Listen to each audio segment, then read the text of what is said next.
you still basically, as you told me, want to be a scientist. But nonetheless, what fascinates me is now, for example, the Big Bang and all that. Aren't there so many totally different theories which are advocated at the same time? You are, I think, which is also to my spontaneous sense,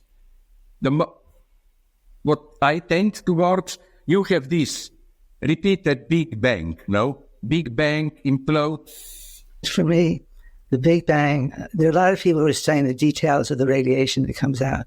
So that's all good science, but it's not addressing the fundamental questions of how did the universe pick its laws, whether they're temporarily or long distance. And you have to go through a lot of thinking, at least I had to try to think about what language to use to attack a question like that.